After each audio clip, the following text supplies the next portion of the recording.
Bonjour, heureuse de vous retrouver sur la chaîne YouTube de Tony et Léon, la chaîne de conseils santé pour nos animaux animée par des vétérinaires. Surtout si vous n'êtes pas encore abonné, n'hésitez pas à nous suivre et vous abonner. Sur cette chaîne, vous aurez des conseils en épisode, en vidéo, chaque semaine. Alors aujourd'hui, je vous retrouve dans un cadre bucolique en Haute-Savoie. On entend au loin les sons des cloches des vaches justement, pour vous parler d'un sujet bien précis. Quand on randonne, on a souvent tendance à vouloir ramasser des myrtilles ou des framboises. Et là, c'est là qu'il faut faire attention parce que c'est justement ces baies qui peuvent être contaminées par des vers digestifs. Des vers qui sont soit des vers digestifs transmis par nos chiens, soit par des renards. Alors pourquoi faire attention ? Pourquoi justement bien les laver au retour de balade? Quelles sont les conséquences possibles si on a consommé justement ces myrtilles ou ces framboises et qu'elles ont été contaminées et qu'on n'a pas fait attention? Je vous en dis deux mots tout de suite, c'est un problème à ne pas sous-estimer. Suivez-moi.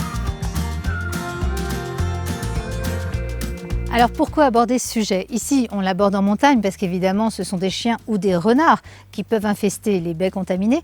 Mais ce sujet-là, on pourrait aussi l'aborder également ailleurs, puisqu'effectivement, les plages peuvent être souillées par des selles de chiens qui auraient été mal ou pas du tout vermifugés. Et de la même manière avec les chats. Ou alors dans les bacs à sable, dans les grandes villes, il faut savoir que 75% des bacs à sable sont infestés par des ascaris. Alors je commence par les ascaris parce que les vers qu'on peut retrouver justement sur nos arbres en montagne, nos baies que l'on peut vouloir cueillir, il y a parmi celles-ci les ascaris, mais il y a également les échinocoques. Commençons par les ascaris. C'est un mot qui doit vous parler puisque quand vous avez eu votre chiot ou votre chaton jeune, dans les vermifuges que le vétérinaire vous a prescrits, il y avait toujours justement une cible ascaris puisque les chiots et les chatons peuvent être particulièrement touchés par les ascaris. Pourquoi s'en méfier? D'abord, pourquoi vermifuger son chien ou son chat? Parce qu'effectivement, les ascaris sont présents dans l'intestin de l'animal. Ils détournent à leur profit toute l'alimentation qu'ingère l'animal. Et qu'est-ce qui se passe? Eh bien, l'animal, que ce soit un chiot ou un chaton infesté par des ascaris, a un ventre qui grossit. Il peut être constipé, avoir des alternances diarrhée-constipation, voire une occlusion intestinale. Donc déjà, pour l'animal, ça peut être dangereux. Pour ça, vous pouvez revoir notre épisode sur pourquoi vermifuger son animal. Par contre, quels sont les risques pour l'homme? Il faut savoir que les ascaris sont à l'origine d'une zoonose. Zoonose, je vous rappelle ce que c'est une maladie transmissible de l'animal à l'homme. Alors comment? Eh bien par les selles d'un animal qui aura été mal vermifugé.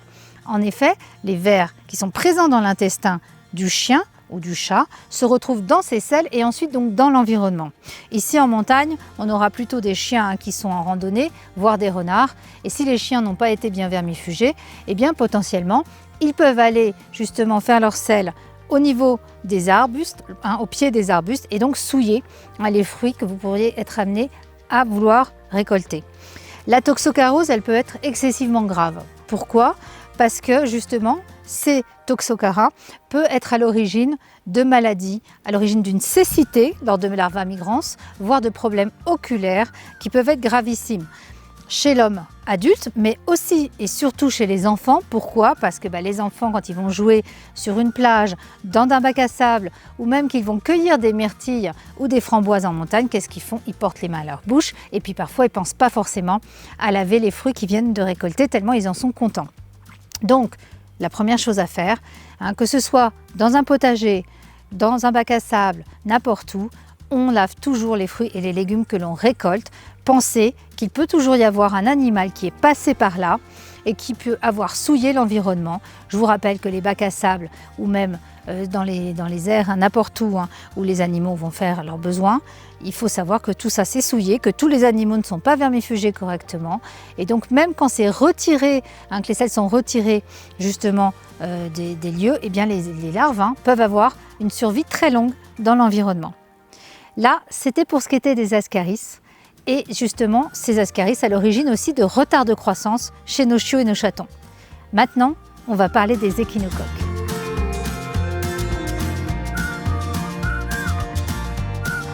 Pendant mes études de vétérinaire, comme le disait notre professeur de parasitologie, à la fin justement de reportages à la télé sur pourquoi ne pas consommer des framboises ou des myrtilles en montagne ou des baies sauvages voire des champignons, on ne comprend toujours pas pourquoi il y a un risque.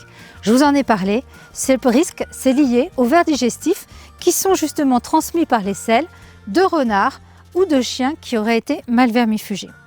Alors après les ascaris dont je viens de vous parler, il y a un autre type de vers qui a des lésions chez l'homme qui sont totalement différentes, qui s'appellent les échinocoques.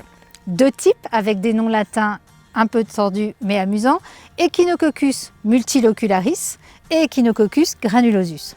Alors on va commencer par multilocularis. Comme son nom l'indique, il peut avoir plusieurs localisations au niveau justement des organes chez l'homme. L'homme a consommé des framboises, des myrtilles, des baies souillées ou des champignons qui auraient été mal lavés ou des légumes qu'il a pris dans un potager sans les laver. Des légumes qui n'auront pas été bien cuits aussi, parce que le fait de faire cuire ces légumes, ça permet de tuer les vers digestifs qui peuvent être dessus.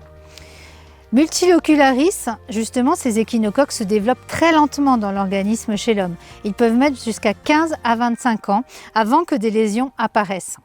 Ces lésions, elles sont localisées soit au niveau du foie, et donc elles sont un peu disséminées, mais elles peuvent aller aussi jusqu'au poumon.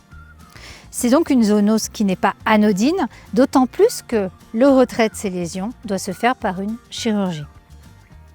L'autre échinocoque, l'Echinococcus granulosus, lui, a des lésions qui sont vraiment très localisées au niveau du foie, que l'on identifie, les médecins l'identifient vraiment facilement.